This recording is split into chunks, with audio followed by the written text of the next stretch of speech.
Hi friends, welcome back to my channel. Sass here. I'm doing a recap, y'all. Inmate to roommate. Now, I told you all that I don't have A&E. So the Sastas had to come through if y'all wanted me to recap and pay back. Did y'all come through, honey? Y'all was like, this is what we want to see and hear. So we just gonna slide on into them DMs. Let me thank some folks. Showed up and showed out. Lord, Trinity, Victoria, and Marcus, honey. Thank you. Thank you, child. So, when I seen the trailer, I was like, what is this gonna be about? Okay, it seemed like it was gonna give a little something. Then I started watching and I was like, oh, this is right up my alley. They know me so well. Right up my alley. And surprisingly, some of the inmates, I feel sorry going into some of these houses. Some of them give me a little bit of creeper vibes.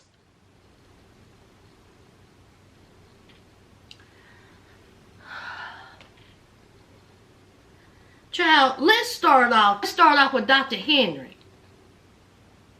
Now, Dr. Henry is a doctor, psychiatrist, honey. Psychiatrist, very accomplished. He lives in a little like a nice neighborhood, big house, but he's also a hoarder. Dr. Henry, I'm gonna need for you to clean that house. Pay somebody to clean that house. Did y'all see that? Boxes everywhere. Stuff everywhere. He gonna talk about, oh yeah, look over this room. You know, I'm moving things around for the Aquarius, child. And honey, I was like, please don't let that boy come in that house. Now, the inmate's name is Darquavian. I like that name. But we're gonna call him DQ for short. That's what his homies call him. That's what I'm going to call him. Now, DQ have spent 7.5 years in prison since he was 17 years old. What was his charge? Home invasion. Now, Dr. Henry knew DQ when he was a youngin' because he was in a program. And so Dr. Henry says this is a young man that can achieve and accomplish something, okay? So he kept in touch with DQ all these years and said, listen, you don't have anywhere to go. You can come and stay with me. Okay, that's all good, Dr. Henry, but I'm going to need for you to do something with that house. You don't got that boy coming up in there climbing over boxes and clothes and trash just to lay his head down. He should have stayed in jail.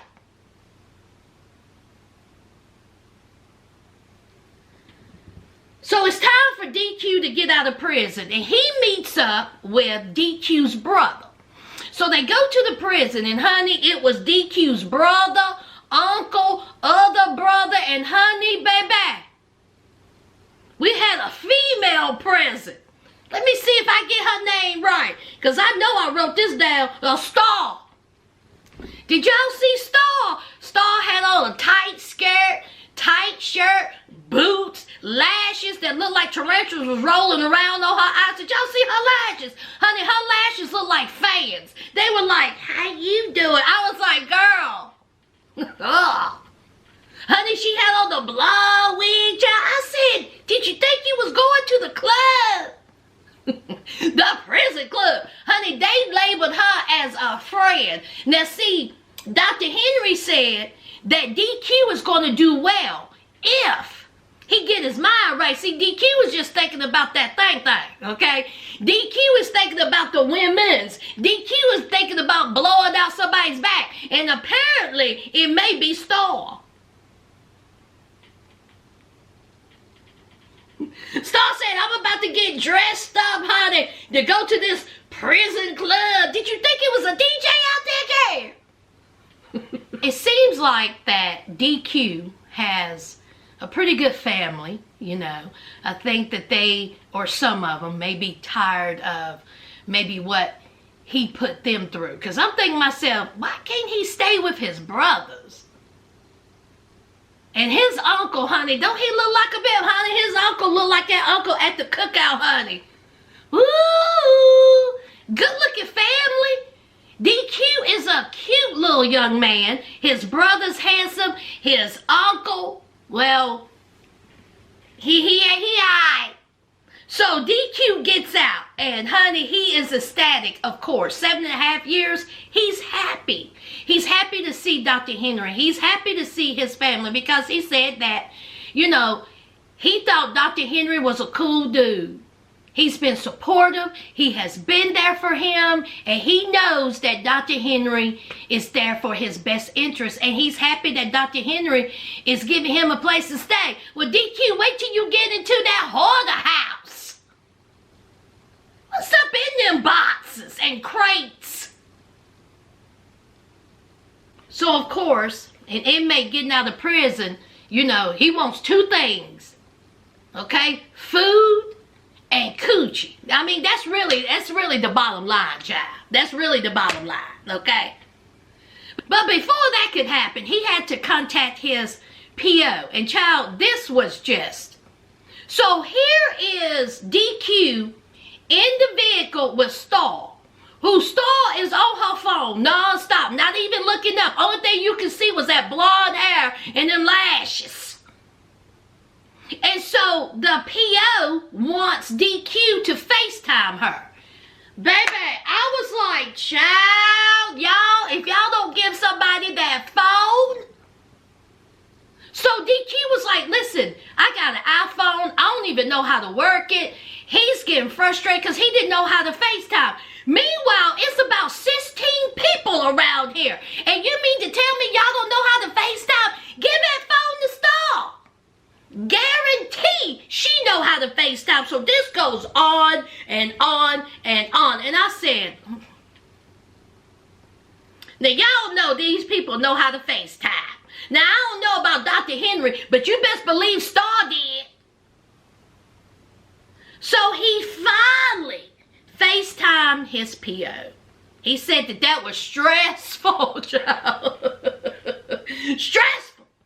So then it was time to go and eat, and him, Dr. Henry, the uncle, and the brother are just talking about what is his plans when he, you know, get out in the world. What are you going to do? And he says about to get popping. I got to get a job. I got to do this. I got to do that. Got to keep my mind right. And so they are talking to Dr. Henry about the way they grew up. The way Dr. Henry grew up is totally different the way that, you know, DQ grew up. You know, he had a hard life. He said that he was in foster care the majority of his life. He has no relationship with his mother. And he asked Dr. Henry, he said, have you ever, you know, went to bed hungry? Have you ever been hungry? And so Dr. Henry was like, yeah, I've been hungry. So they was like, no, not that type of hungry, mean food hungry. See, we're trying to explain to you what we come from. And so Dr. Henry is getting more of a light of DQ's past. And maybe this is why, he went the way that he went. You know, circumstances, you know, just a way of life. That's how he was brought up. And it's sad, but that's something that you hear over and over and over again. You know, some young men and women who live in certain areas or brought up a certain way, you know, robbing, stealing, selling drugs, that is the way that they live. So, I'm interested. I like DQ. And even though Dr. Henry is a hoarder, his house nasty, we'll see how Dr. Henry acts. I'm rooting for you, DQ. I'm rooting for you. Let's move on. I didn't know Virginia was representing. Dillwyn, Virginia. I said if that's not the thick of the sticks okay? Not Dillwyn. How did Dillwyn get involved in all this? But we got Virginia, honey. And we got a 70-year-old man by the name of Robert. Robert, okay. He has a son who stays with him every other week. Now, Robert has a nurse, okay? The nurse and him had a little bit of a conversation and a relationship, and she done told Robert about her son. Now, her son is Aaron, and he has been in prison for 5 years for identity theft. So Robert said, listen, okay, I want to help this young man. And Robert seems really invested in Aaron. I mean, he gets emotional at times. He's talking about Aaron like that may be his son. I mean, he is really emotional. He really wants to help this young man. He says that his whole life, he's been told that he was a failure. You ain't worth a damn. You're worthless. You ain't nothing. And he knows how that feels. So he don't want Aaron to feel that way. Well, see, there's a problem, okay? Aaron's mom haven't even been contacting Robert. And did y'all see Robert on top of the roof of that house? I said, oh. Y'all, my nerves got bad. I was like, Michael, if you don't get your daddy off of that roof, why ain't you on the roof? Robert is 70 years old, and honey, he's on top of the roof. He's fixing a motorcycle. He's mowing the yard with a push mower. He's raking the leaves. I said, Michael, what are you doing? Only thing I see Michael do was ride that motorcycle. Michael, I'm going to need for you to keep your daddy off of that roof. Did y'all, my nerves? I was like, oh my God, please don't fall off. Robert said, I'm going to show you, but I can tell you, I'm a good 70-year-old man. So he's trying to get in contact with Aaron's mother, calling with the flip phone. Y'all see that? He went, boop. He leaving messages, nothing. Calling, nothing. And he says, Aaron getting out in a couple of days, and I haven't heard anything. They're not communicating with me. So what do I have to do? Well, I can't keep stressing myself out. I'm here to help this young man, but if they don't want my help, it ain't much more I can do. And this is hurting me. I mean, Robert looks like he's a good dude just trying to help. I mean, he's really invested in this.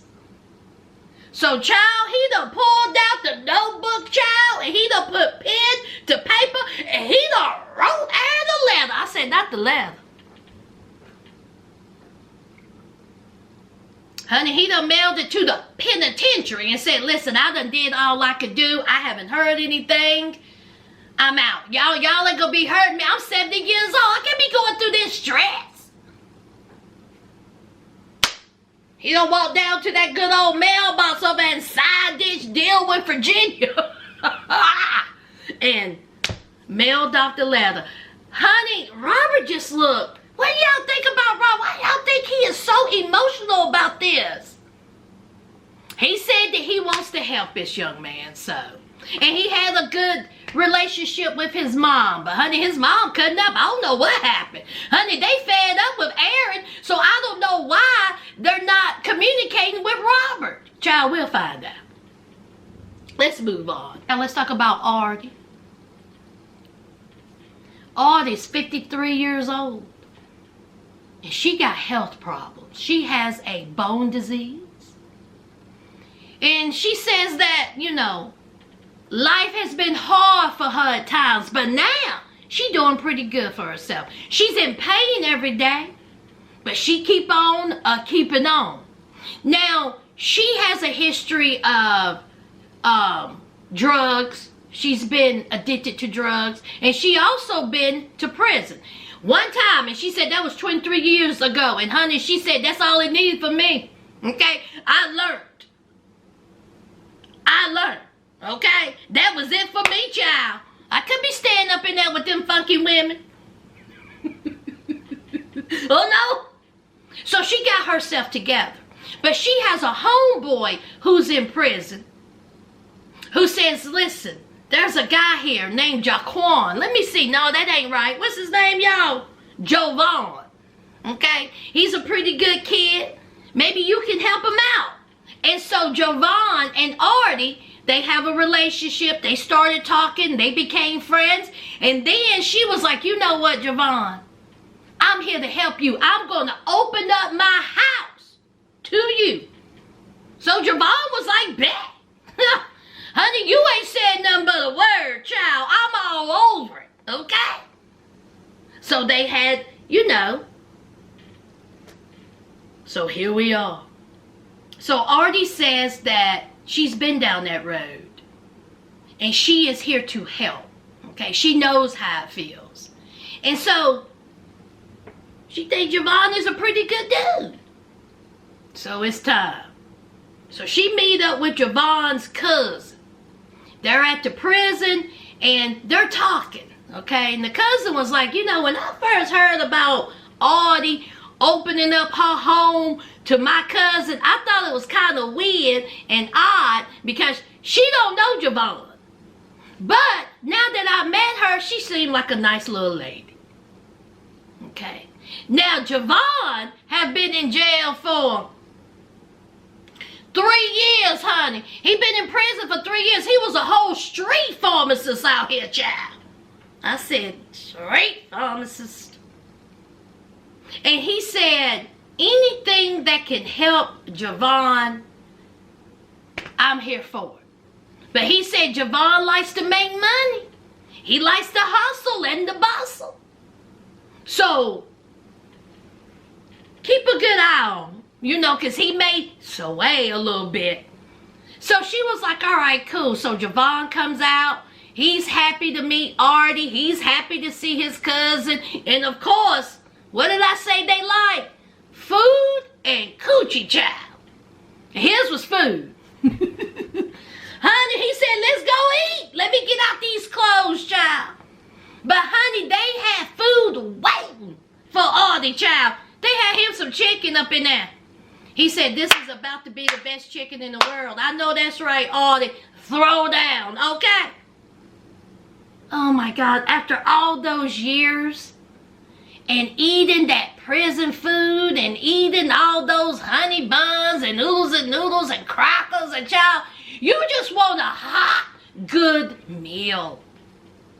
So they get back to Artie's house. And honey, Javon got a little toy. He was like, this is nice. This is nice. Artie go downstairs and said, you want something to eat? You want me to fish you a plate? Javon said, no, I'm out. Artie said, excuse me.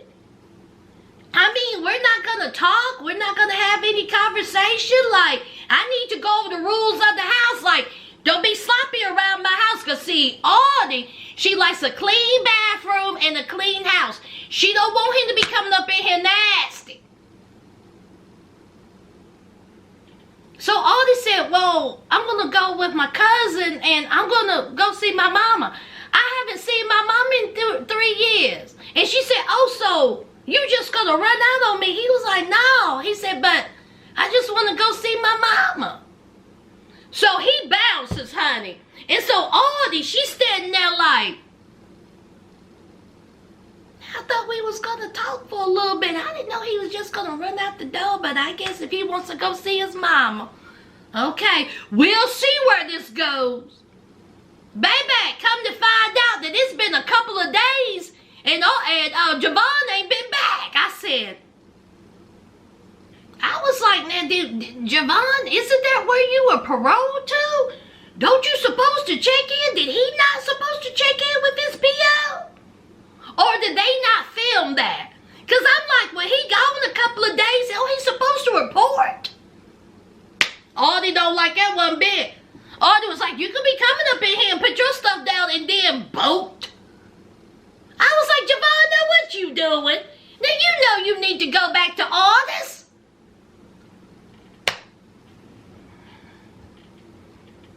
Let's move on. Mark And Shana, last and certainly least. See, I got a problem with these two right here. Shana, because she talks like this, and she just seems like she's just this fantastic Christian woman, and she wants the Lord to know that she has love, and she's willing to give love. Meanwhile, she got them hard bangs.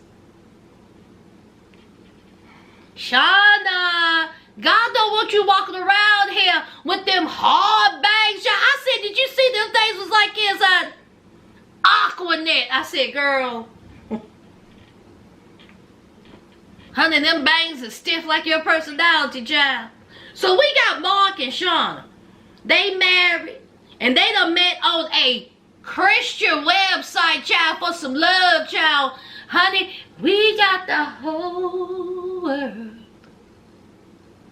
So they're at church, and they're talking about this inmate and how they met through a prison pen pal and how she felt a connection with said man. And she says that God told her to have this man come into her home. That's what she said. God said. Now, I don't know what God you looking at, Shana, but my God don't like dumb. See, my God likes research. So there is a female there, a churchgoer, who is just amazed by this. And she says, you gonna bring this man who have been in prison for 18 years. His name Billy. Is that right, y'all? Bill, honey, he up in Virginia, up in the prison. He a whole thief out here. 18 years. And she said, did y'all do any research on him? Did y'all find out how he acted in prison? What was the conduct report? Did he fight? Did he bring in drugs? Did he do drugs? Did he try to escape? And so here's Mark, the husband, come talk about, yes, he did escape. So the girl said, what? And so Shana says, well, he walked out from a work program. I said,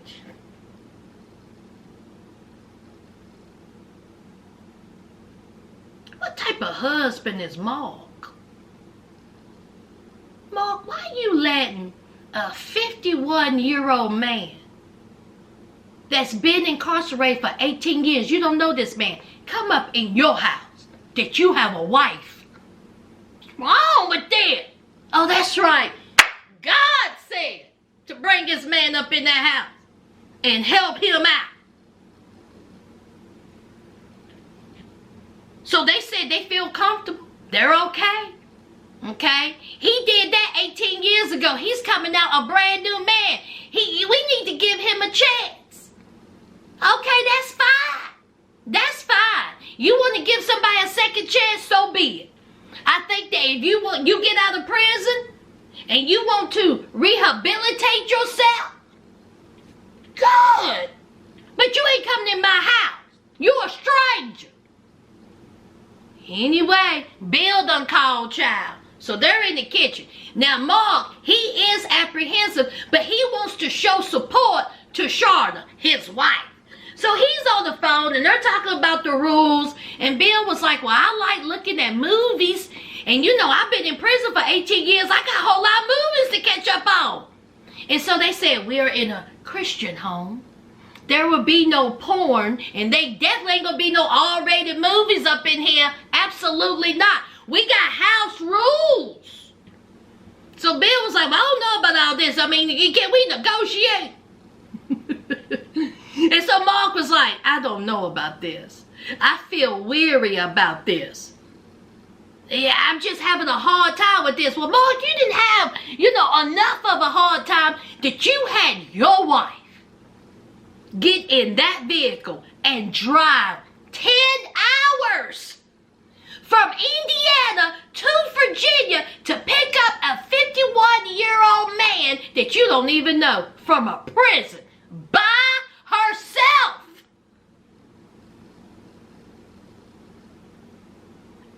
looking at these two like,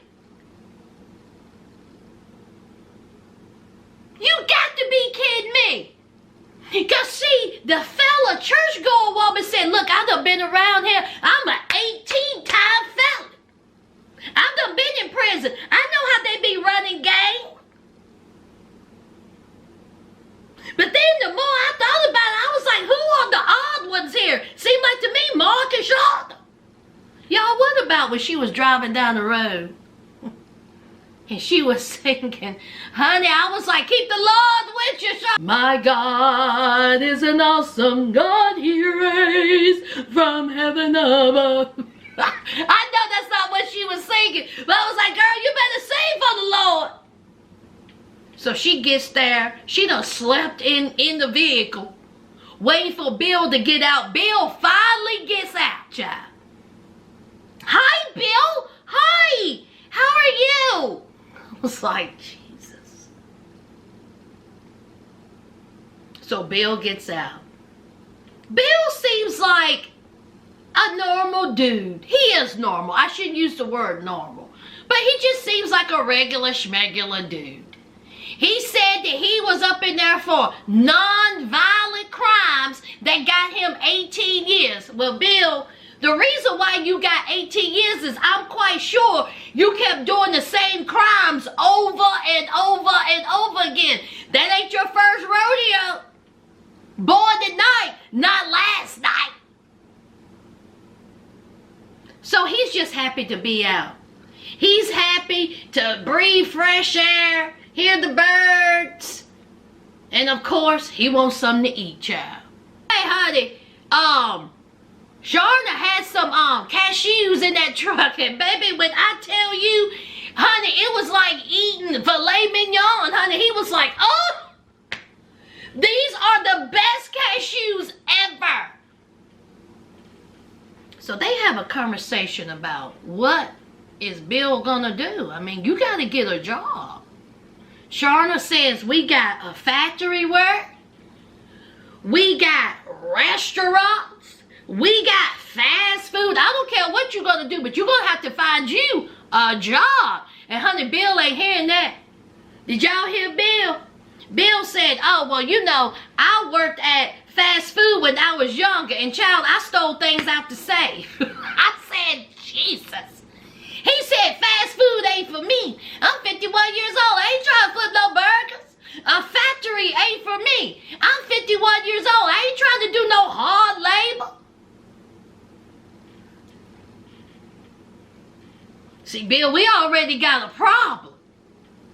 Because, see, you don't want to work. And if I was Shana, I would let that be known before you step foot, before you darken my doorway, or we gonna have a conversation about a job.